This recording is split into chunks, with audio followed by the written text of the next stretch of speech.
bienvenida a esta hermosa mañana, mis hermanos. Esperamos que hayan tenido una excelente semana de trabajo que ha sido de gran bendición. En esta mañana estamos celebrando el día de resurrección de nuestro Jesucristo. ¿Por qué? Porque mi Cristo no está muerto, mis hermanos. Mi Cristo está vivo, mi Cristo vive en nosotros, mis hermanos. En esta mañana voy a abrir el libro de Génesis 1.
gracias al Señor porque usted pudo venir a la casa del Señor para darle gracias en este día tan importante de resurrección.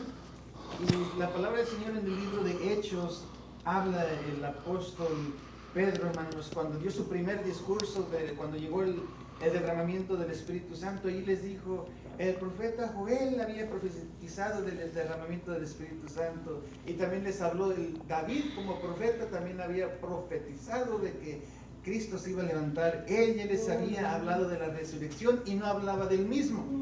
Y dice el Pedro, hermanos, David decía que iba a resucitar, pero no hablaba de él, sino él hablaba como profeta con autoridad, y dice, porque la tumba de David aquí la tenemos nosotros, pero nuestro Señor Jesucristo ha resucitado.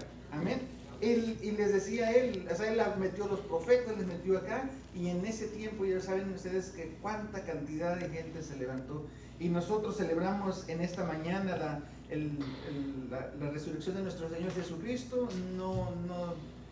Aquí está la palabra del Señor, aquí están las pruebas, aquí está todo lo que queramos saber sobre nuestro Señor Jesucristo. Pero el apóstol, hermanos, ahí en el libro de Hechos, vamos al libro de Hechos, capítulo 2.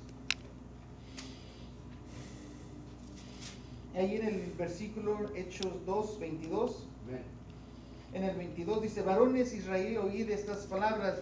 Jesús Nazareno, varón aprobado por Dios entre nosotros, con las maravillas, prodigios y señales que hizo Dios entre nosotros por medio de él, como nosotros mismos sabéis, a este entregado por el determinado consejos y anticipado conocimiento de Dios, prendiste y lo mataste por manos de los eunucos y lo crucificaste, al cual Dios lo levantó suelto de los dolores de la muerte, por cuanto era imposible que fuese retenido por ella, porque David así dice de él, veía al Señor siempre delante de mí, porque a mi diestra no seré conmovido, por lo cual mi corazón se alegró y se gozó mi lengua, y aún mi carne descansará en esperanza, porque no dejarás mi alma del Hades, ni permitirás que tu santo vea corrupción. Me hiciste conocer los caminos de la vida, me llenarás de gozo con su presencia. Varones hermanos, que os puedo decir libremente del patriarca David, que murió y fue sepultado, y su sepulcro está entre nosotros hasta el día de hoy. Pero siendo profeta, sabiendo que con juramento Dios le había jurado de la descendencia, en cuanto a la carne, lo levantaría al Cristo para que se sentase en su trono. Entonces ahí él, hermanos, ya le estaba diciendo sobre la resurrección, y nosotros estamos celebrando la resurrección de nuestro Señor Jesucristo. Amén. Ahora el profeta, hermanos, el apóstol, dice que ahí estaba hablándoles a un pueblo, hermanos, que no conocía, que conocían de Cristo, pero él les habló de los profetas y les habló de David, y les habló, tanto los convenció con la palabra, hermanos, con señales, les dijo, pruebas aquí están de profetas, como admiraban mucho y apreciaban a David, entonces él les habló. Pero nosotros ya estamos convencidos, ya sabemos, ya no nosotros, el discurso de Pedro ya no nos va a convencer a nosotros, porque sabemos nosotros quién es nuestro Señor Jesucristo. Amén. Así que en este día de resurrección el Señor les bendiga, y gracias por venir temprano a celebrar juntamente con nosotros el día de la resurrección de nuestro Señor Jesucristo, conmemorando ese día tan importante. Amén. Y en esta mañana nuestro hermano Diego Mejía, yo lo invito a que pase. Él va a estar compartiendo la palabra del Señor, y él va a estar allí. Nada más le pido que me ayude a conectar su HDMI, por favor. Y él va a estar compartiendo la palabra, y yo sé que va a ser de gran bendición. Abramos nuestro corazón y dejemos que el Señor ministre nuestras vidas como el Señor quiere hacer. Amén. Que el Señor les bendiga, y el Señor derrame bendiciones grandes sobre cada uno de nosotros. Gloria a Dios. Amén.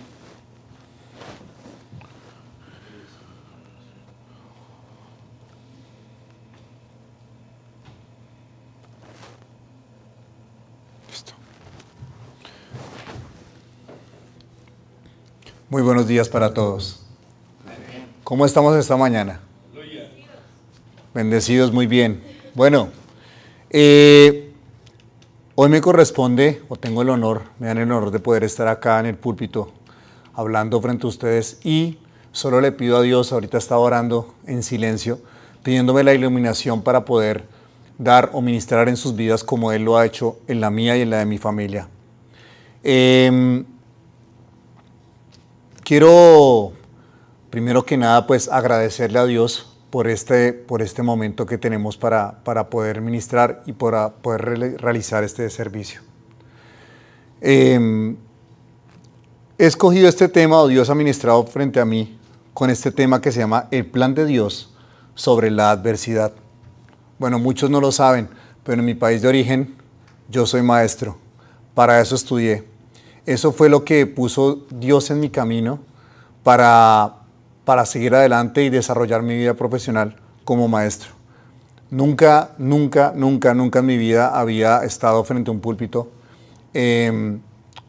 haciendo una predicación, pero sentí en mi corazón y con las experiencias de vida personal que he tenido, empecé a estudiar y empecé a preparar la predicación, y Dios me puso el tema de la adversidad como un tema principal el día de hoy. Hoy, que es el día de resurrección de nuestro Señor. La adversidad para nosotros. El plan de Dios sobre la adversidad. Quiero arrancar con una historia de la vida real. Yo, en mi especialidad universitaria, soy educador físico y todo iba encaminado al cuerpo y al deporte. En alguna oportunidad, cuando estaba en la universidad, un orador, no sé, creo que era pastor también en la universidad, no recuerdo su nombre, habló sobre esta historia, una historia de la vida real, una historia que espero todos relacionemos con el tema del día de hoy, que Dios nos quiere enseñar el día de hoy sobre la adversidad. Resulta que en esa fecha que está ahí, el 20 de octubre de 1968, yo aún no había nacido, no sé si muchos de acá ya lo hayan hecho, o muchos en sus casas ya hayan estado en esa época. Pero resulta que en ese año y en esa fecha específica se celebraban las Olimpiadas en México. ¿Quién sabía eso? En México se celebraron los Juegos Olímpicos en ese momento. Y en esa fecha especial, una de las pruebas madre de los Juegos Olímpicos es la maratón. Para los que no lo saben, la maratón es esa carrera de resistencia que, como su nombre lo indica, se trata de resistir un largo trayecto, saliendo desde el Estadio Olímpico de ese momento y dando un recorrido grandísimo por donde pues, los jueces dispongan, para luego saber quién iba a ser el primero, el segundo y el tercero.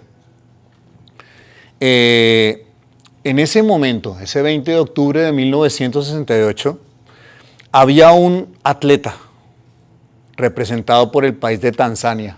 Resulta que ese país solo envió a ese atleta a esa competencia porque no había presupuesto para absolutamente nada más. Frente a los etíopes, que también son muy buenos para esa prueba, los estadounidenses, los rusos, bueno. Como ustedes saben, arrancó la prueba, todo estuvo muy bien, todo muy chévere. Pasaron las horas, pasaron como 2 o 3 horas y empezaron a llegar. Y efectivamente el podio se alzó. Llegó el primero, el segundo y el tercer lugar.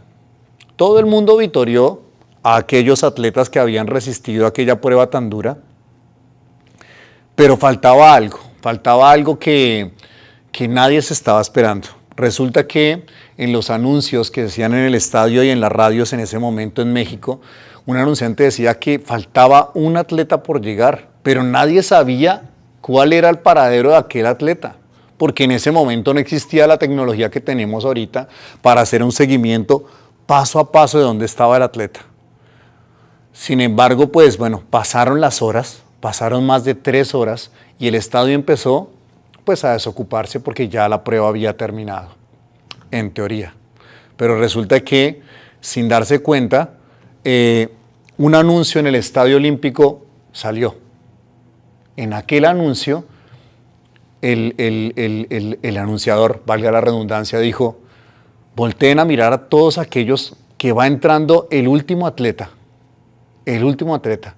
Venía cojeando, venía sangrando, venía con su pierna amarrada con una venda improvisada que él mismo hizo.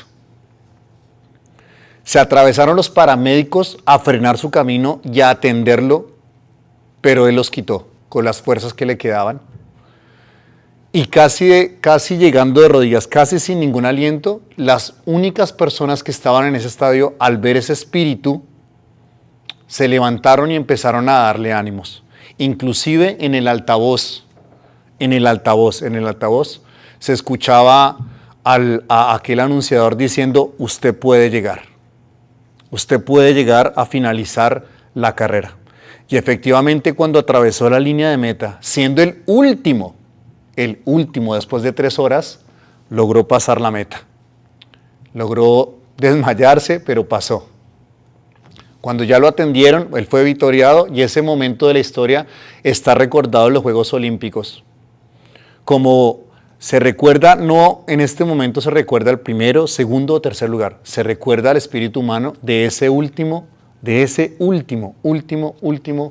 lugar. Cuando ya fue entrevistado nuestro atleta, él dijo estas palabras que tenemos acá: tenemos una carrera por delante y hemos de seguir corriendo hasta que lleguemos a la meta final. Aquel atleta se llamaba John Akawari, de Tanzania. Ustedes pueden consultarlo en internet, pueden ver lo que pasó en ese momento. La enseñanza que yo recogí en ese momento y que traslado acá a este púlpito, y viendo también la misma historia de Jesucristo frente a la adversidad, frente a lo que Él tuvo que hacer para llegar a perdonar nuestros pecados y dar su vida por ello, al atravesar esa gran carrera y tener la valentía para hacerlo, se resume en esto. No sé cómo te hayas levantado tú el día de hoy. No sé qué tribulaciones o qué adversidades estés pasando en este momento. Probablemente no estés pasando ninguna. O tal vez para ti sea una adversidad bastante dura o bastante pesada, por decirlo así. Y todos hemos tenido esos momentos en los cuales decimos: Señor, ya no puedo más. Pero recuerden que siempre tenemos la obligación de terminar nuestra carrera. Esta es la primera enseñanza que quería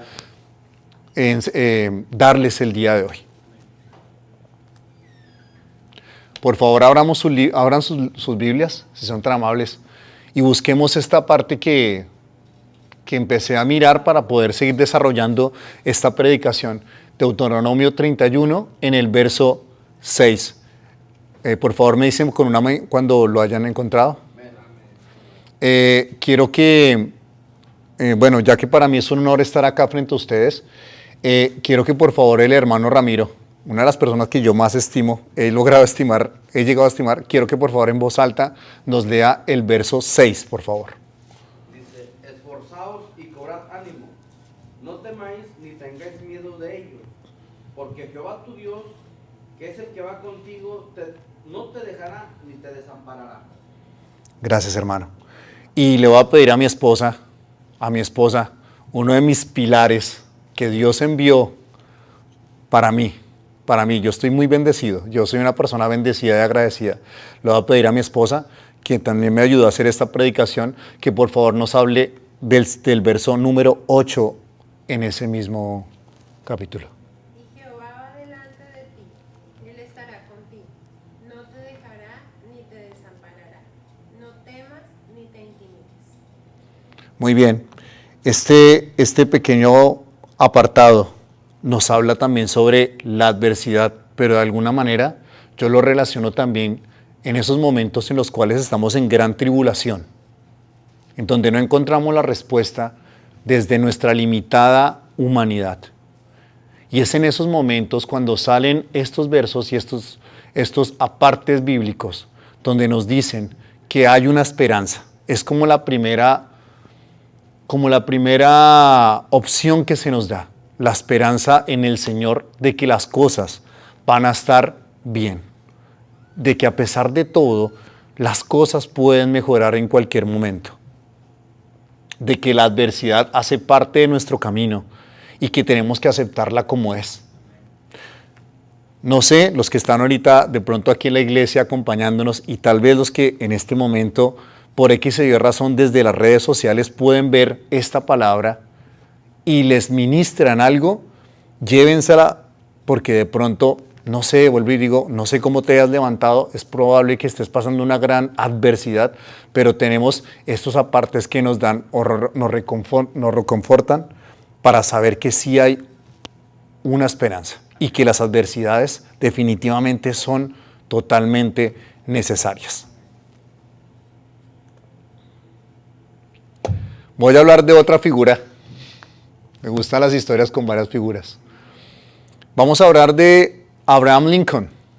¿Alguien sabe cómo fue la vida? Bueno, todos sabemos que fue uno de los presidentes que abolió aquí en Estados Unidos la esclavitud. ¿Sí? Él fue el que promulgó esa ley, pero ¿alguno sabe cómo fue la vida de Abraham Lincoln? O no sé, si alguno de pronto aquí nos pueda hacer una relación con esto. Bueno, yo les voy a comentar. Resulta que este presidente, en nuestros días, él fue diagnosticado con depresión y tuvo unas vidas y adversidades más difíciles que puede tener un hombre durante su vida. Resulta que a muy temprana edad, lo primero que le pasó fue que su mamá se murió y su papá empezó a encargarse de él. Y la manera en la cual él lo crió fue con muchísima mano dura. Una mano supremamente fuerte sobre Abraham Lincoln.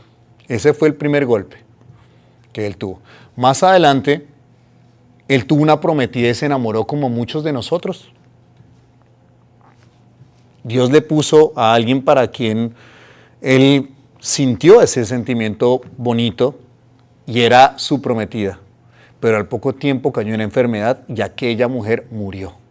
Ese fue uno de los golpes más devastadores para él. Y cayó en una depresión tremenda, tremendísima, porque todos hemos perdido a alguien, ¿cierto? Eso es una gran adversidad que nos ha pasado.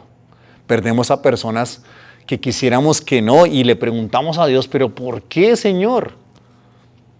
¿Pero por qué, Señor? Y no encontramos la respuesta. Es una gran adversidad, es una gran pérdida. Y eso le pasó a él. Más adelante, aquí hubo una guerra que fue llamada la Guerra de Secesión, que supuestamente iba a ser una guerra muy, muy pequeñita, pero fue una de las más sangrientas de la historia aquí en Estados Unidos. Y él, digamos que tuvo la responsabilidad o se generó la guerra gracias a una decisión que él tomó. Y donde murieron casi una generación completa. Y él se echó la culpa también de eso. Más adelante, uno de sus hijos también cayó en enfermedad. Y otro golpe para Abraham Lincoln, su hijo murió. Otra gran pérdida tenaz.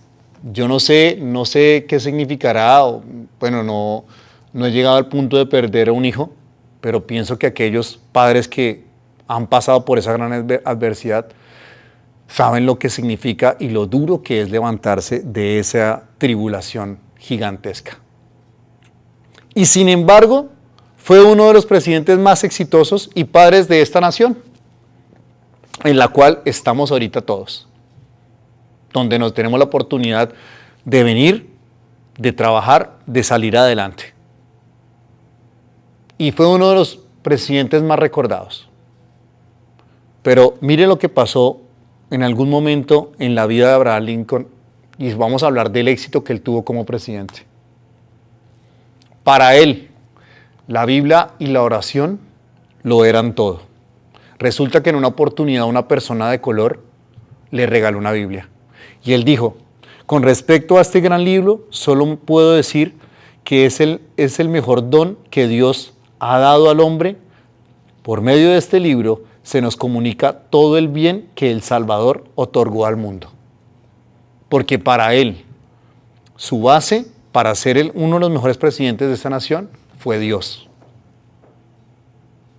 Es algo que muy pocas personas saben, pero es padre fundador de esta nación y esa fue una de sus grandes reflexiones, a pesar de la adversidad. Y otra de sus pilares fue la confianza en la voluntad de Dios. Cuando él deja la ciudad de Springfield para irse a vivir a Washington, D.C., el presidente, sabiendo que iba a enfrentar grandes retos, sabiendo también que él sufría de esa gran depresión y melancolía, pero sabiendo también que tenía que cargar o tenía que llevar a cabo una gran labor, entre ellas abolir la esclavitud, él dijo: sin la ayuda del ser divino no podré alcanzar el éxito, con su ayuda no fracasaré. Y la invitación que hoy quiero darles en este domingo de resurrección para todos es saber, o gran enseñanza que yo he tenido con respecto a las adversidades y a las tribulaciones que Dios nos pone a nosotros día a día, es entender que a pesar de todo tenemos que tener a Dios como nuestra principal guía. Resulta que cuando llegamos nosotros a Estados Unidos con mi familia, la primera que vino acá fue mi esposa. Ni en 1.000.000 de años, y hablo de mí, había imaginado yo estar aquí en este país. Porque a veces no entendemos cuáles son los propósitos que tiene el Señor. Tanto mi esposa como yo, cuando estábamos en nuestros países, estábamos bien, pero estábamos pasando por una gran tribulación en ese momento, una gran adversidad. Y sin embargo, Dios cruzó nuestros caminos y empezamos a soñar. Empezamos a soñar.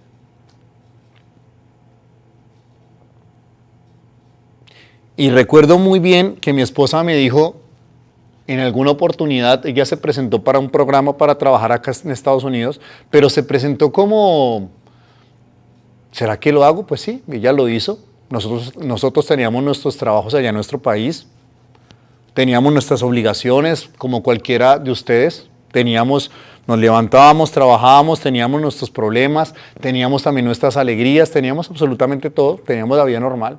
Ella se presenta, pero no se presentó con esa gran esperanza, simplemente se presentó. Porque, no sé, en Colombia venir acá a Estados Unidos es algo que en el imaginario, en la mentalidad del colombiano es algo muy difícil. Imagino que en el resto del mundo también será, pero allá conseguir una visa para llegar acá es terrible. De hecho, siempre crecimos con el estigma de que Colombia era el productor bueno, nos dejó Pablo Escobar una herencia que no es tan viable. Y por eso mismo como que nos cerramos las puertas en nuestra mente y enfrentamos esa gran tribulación de no poder venir acá. Y sin embargo, recuerdo muy bien que ella se presentó, todo iba muy bien y mi esposa pierde el trabajo. Pierde el trabajo, yo sigo trabajando y no entendíamos por qué. Yo, sin embargo, le dije, tranquila, déjalo en manos de Dios. Dejémoslo en manos de Dios. Y ella dijo, cuando trabajaba en un colegio, llegó la rectora y le dijo, no, pues muchas gracias por tu servicio. Ella duró muchísimo tiempo, muchos años en ese colegio donde yo la conocí. Y en ese momento simplemente le dieron las gracias. Y me encantó lo que le dijo ella a la rectora. Le dijo, yo no dejo si Dios me quiso hasta aquí, así como yo llegué aquí, así mismo Él dijo que es hasta aquí, hasta este momento, y dejó las puertas muy bien cerradas. Y la rectora, ¿cómo así? ¿No bien abiertas? No, las dejo bien cerradas, porque Dios ha dicho que las voy a dejar bien cerradas porque mi misión aquí y mi propósito ya fue cumplido acá. Y tengo que pasar a otro momento. Y yo le dije, Dios tiene algo preparado para nosotros. Al poco tiempo ella comienza a trabajar en otro colegio, se vuelve a presentar sin querer a ese programa y en menos de lo que ustedes se imaginan, llega una noticia de Estados Unidos desde acá. Solo con la fe, porque con tantas estafas que existen ahorita, pero algo nos decía y le dijeron a ella, ha sido escogida para trabajar acá. Y en ese momento esa tribulación, esa adversidad de no tener trabajo, se empezó a convertir en una bendición. En esa esperanza que les hablaba en ese principio. Y sin darnos cuenta también, ella siempre tuvo el sueño de venir acá a enseñar acá. Ella fue bilingüe en Colombia, en un país donde se habla español al 100%. Y ella sabe hablar inglés y español y fue bilingüe y todo. Bueno, el hecho es que pasó el tiempo y ella pudo venir primero aquí solita, enfrentando sus miedos, encontrándose con ángeles en el camino, con muchas personas que le ayudaron hasta el día de hoy, que no la desampararon, que sin conocerla le tendieron la mano. Y esos son ángeles que pone Dios cuando tenemos esas tribulaciones tan grandes, esas adversidades que parecen imposibles, que parecen que nos cansan y que a veces no nos permiten levantarnos al otro día, pero que aún así debemos levantarnos y ponernos las botas para seguir adelante. Y pienso que ese es el plan que tiene el Dios tan grande con nosotros con respecto a la adversidad. Pienso que la adversidad y la tribulación es necesaria, porque de lo contrario no valoraríamos absolutamente nada. Si todo fuera color de rosa y si no nos costara absolutamente nada, probablemente no estaríamos nosotros aquí, adorándolo a Él. Probablemente no conoceríamos el concepto de agradecer antes de pedir. En algún momento el hermano Ramiro decía, agradezcan. Y el pastor también acá se para y siempre que lo escucho, agradezcamos. Agradezcamos el hecho de poder estar respirando.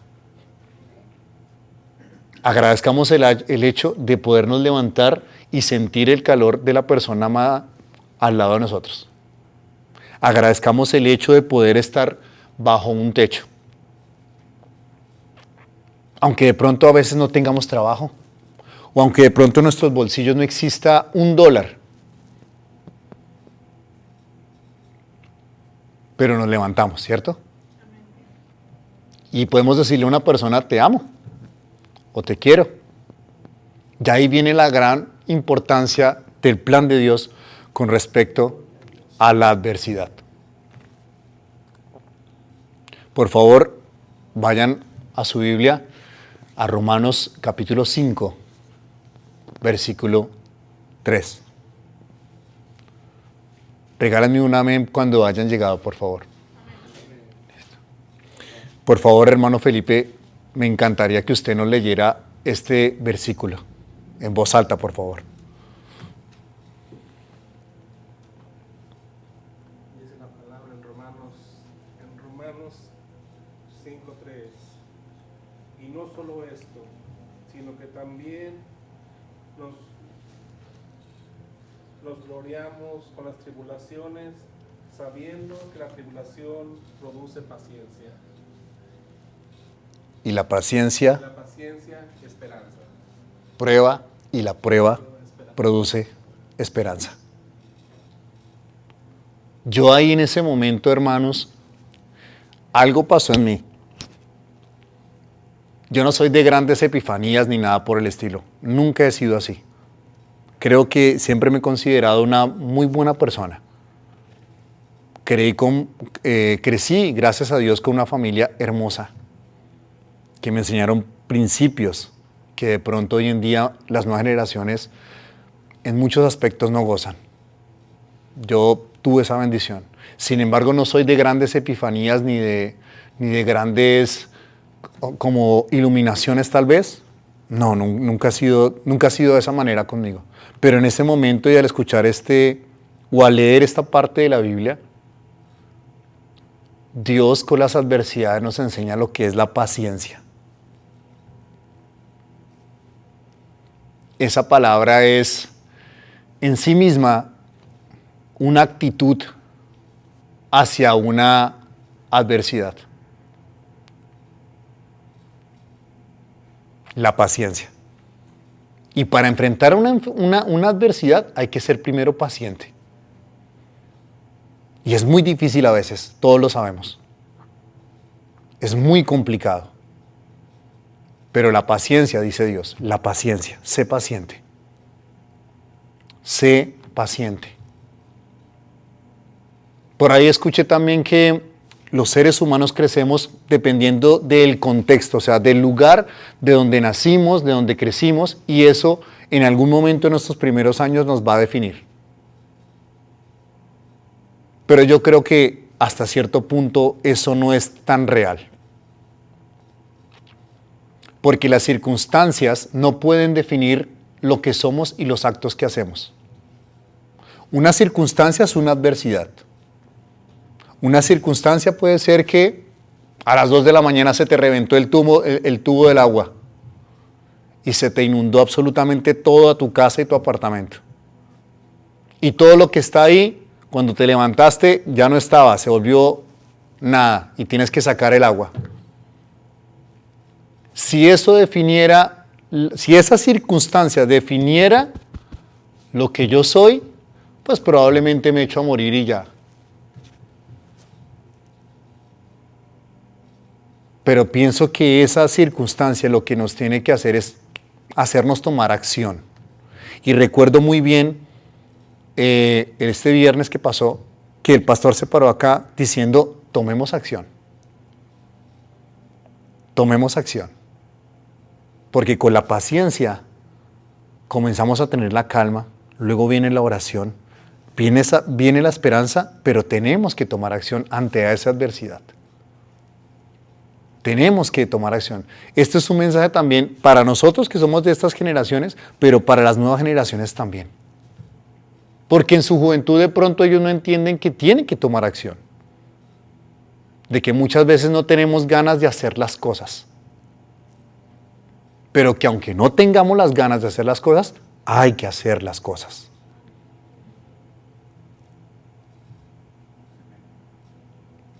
Pero todo comienza desde luego, como lo dice la palabra, desde la paciencia.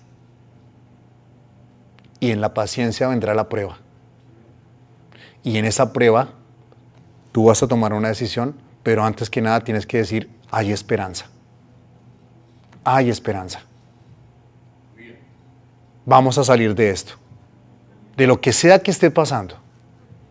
O probablemente no estés pasando por nada. Perfecto. Son bendiciones. Disfrútalo. Disfrútalo. Pero tampoco le huyas a la adversidad. Y entiende que en nuestra naturaleza las adversidades van a venir. Y una adversidad te puede convertir en un mejor ser humano. Es una gran enseñanza que Dios nos deja en su plan con respecto a la adversidad. Muy bien. Bueno, veo esta diapositiva. Yo estaba pues armando la predicación, lo hice muchas veces porque como les digo, yo nunca había predicado en mi vida, nunca había tenido este honor. Yo había hablado con estudiantes en ese ejercicio de aprender y enseñar, pero yo entendí que Jesús era un maestro, ¿no? Amén. Jesús es un maestro, fue un maestro y ha sido un maestro. Él con sus parábolas enseñaba cómo debíamos vivir la vida, básicamente. Y qué chévere, oye, yo estoy bendecido porque yo le decía a mi esposa, a mí me tocó ser maestro, yo no escogí ser maestro. Aquí una infidencia, ¿no? Yo no escogí, yo no estaba dentro de mis planes, mi sueño no era haber estudiado para ser maestro. No, yo tenía otros planes, pero Dios dijo, no, tú vas a ser maestro.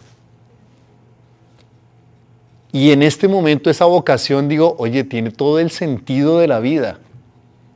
Todo el sentido, y qué honor ser maestro. Qué bonito ser maestro. Qué chévere. Y es la más, digamos que es una de las profesiones con una paga más muy poco remunerada, pero pues tal vez cuando uno impacta en la vida de un niño, pues de manera positiva, claro está, pues eso marca la diferencia en muchos aspectos. Y mi esposa, bueno, llegamos acá, resulta que hay un documental que ojalá que espero que todos vean en algún momento, que se llama La Marcha de los Pingüinos. La Marcha de los Pingüinos.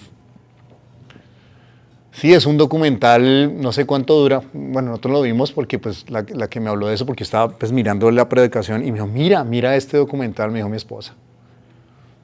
Resulta que ustedes sabían que los pingüinos son uno de los animales, porque hay varias especies, pero se caracteriza, número uno, porque son monógamos Es decir, son una de las especies más fieles de todo el reino animal.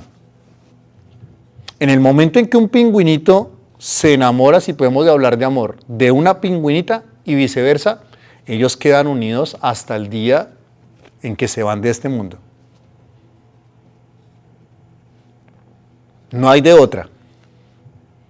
Es un hecho que Dios puso así. En su instinto, no lo sé. Pero son totalmente monógamos. Y en ese trasegar estando, ellos son los pingüinos emperador. Son los pingüinos emperador. Y en la Antártica hay una época en la cual obviamente es la época como de apareamiento. Pero ellos tienen que pasar por una gran prueba y una gran adversidad para lograr engendrar a su polluelo. Y resulta que en esta especie no es que tengan 50 huevos, tienen uno. Un solo huevo. Empecemos por ahí. Y que en muchas de esas, en esos momentos, esos huevos ni siquiera nacen. Y en este documental, en la marcha de los pingüinos, resulta que tienen que atravesar, tienen que ir desde la costa y para poder aparearse y poder engendrar a ese nuevo polluelo, tienen que caminar hacia la parte más interna de la Antártica. Dice el documental que son más de 100 kilómetros. No sé cuántas millas será eso, pero sí sé más o menos, o me hago la idea de cuántos son 100 kilómetros. ¿Quién ha caminado acá 100 kilómetros? Todos tenemos carro, ¿cierto? Chévere. No, yo les toca caminar 100 kilómetros hacia el centro, hasta lo más profundo. Y resulta que en el documental hablan también casi del término del infierno helado, porque existen tormentas heladas y se ve cómo filman, o no sé cómo lo hicieron porque también admiro, pero se ve cómo todos se reúnen y empieza esa helada, con vientos que yo no conocía los huracanes, pero es tremendísimo, los lleva para atrás, en vez de seguir, avanzas un pasito y el viento te lleva para atrás como unos 20. Y se ve como muchos de esos pingüinitos se reúnen entre ellos y muchos se caen y tienen que volverse a levantar y seguir enfrentando eso para caminar esos 100 kilómetros. Y de hecho, muchos de ellos mueren. No alcanzan a terminar la carrera, esa travesía hasta el lugar para poder engendrar a su polluelo con su pareja. Pero aquellos que atraviesan esa gran dificultad, esa travesía que por instinto Dios lo puso en ellos, nos da la enseñanza de que sí existe esperanza, porque dentro de ellos existe esperanza para llegar y hacer lo que tienen que hacer. Cumplir su propósito, tener la paciencia, tener la esperanza de que van a lograr cumplir lo que Dios quiere, el propósito que quiere para ellos en ese momento. Y eso fue algo que a mí me marcó, me impactó. Ojalá que ustedes tengan la oportunidad de buscarlo y poderlo ver. Es algo muy, muy, pero muy gráfico también. Gráfico, porque en esas dificultades tienen que enfrentarse a la oscuridad, tienen que enfrentarse a los vientos que están ahí, tienen que enfrentarse a los depredadores también. Tienen que enfrentar muchas dificultades, muchas adversidades, como nos toca a nosotros, económicas, emocionales, físicas. Y aún así estamos aquí llenos de Dios diciendo, gracias, Señor. Primero que nada, antes de pedirte cualquier cosa, Señor, gracias. Gracias, Dios. Gracias. Ponerse la mano en el pecho y sentir que está latiendo el corazón. Qué gran milagro, ¿no? Qué milagro tan majestuoso. Porque en cualquier momento Dios nos llama.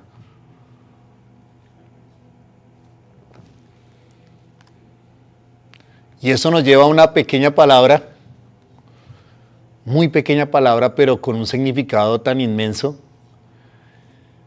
Y qué bueno y qué bonito, yo lo relaciono, qué bonito que haya sido hoy domingo de resurrección. Otra historia de la vida real. Hace 4000 años llegó un Mesías, entrenó, porque yo soy entrenador también, y soy profesor, y también fue maestro de mucha gente. Entrenó a los discípulos.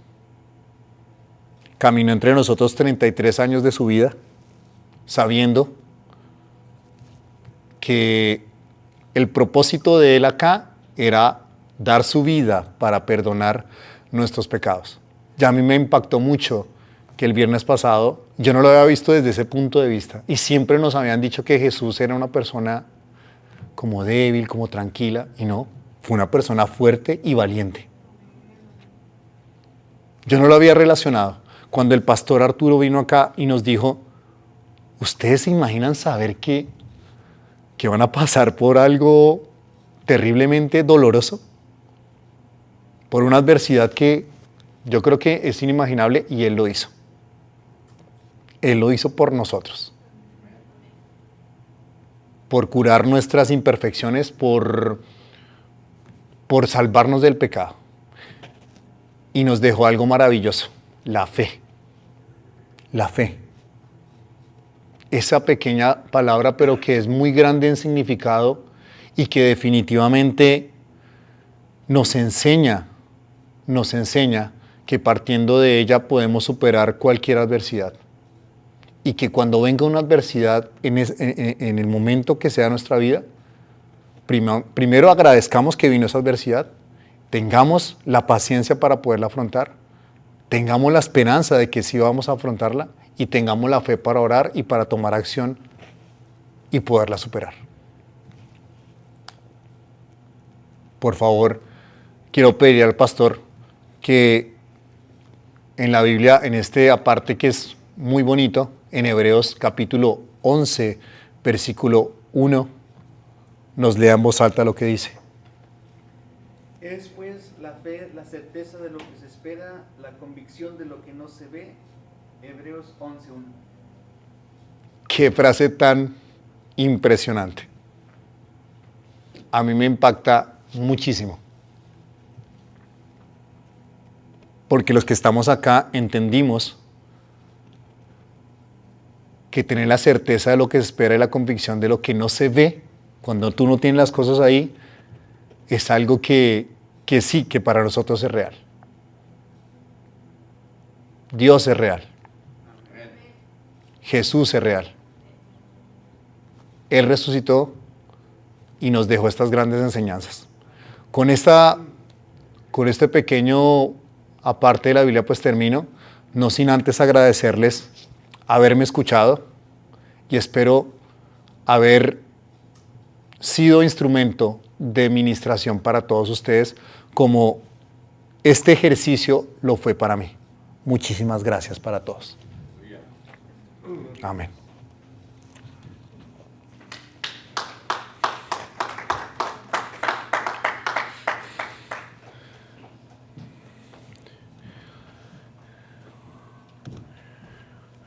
Aleluya, poderoso Señor.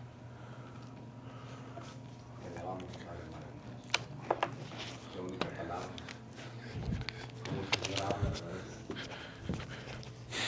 de unas palabras que el Señor se expresa con nosotros. Es grande y es poderoso el Señor. Están todos los problemas con el sistema, pero ya se está poniendo para atrás. Aleluya, Señor poderoso. Vamos a cantar un canto más para la gloria y para la honra de nuestro Señor Jesucristo en esta mañana. Aleluya, Señor. Aleluya.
haya sido de gran bendición para su vida. Recuerden que somos Iglesia de Cristo Kadosh, estamos ubicados en el 9510 Bridge Street, Dallas, Texas, 75227, con nuestro pastor Arturo Jurado. Bendiciones y saludos para Colombia. Aleluya. Nos miramos en el siguiente servicio.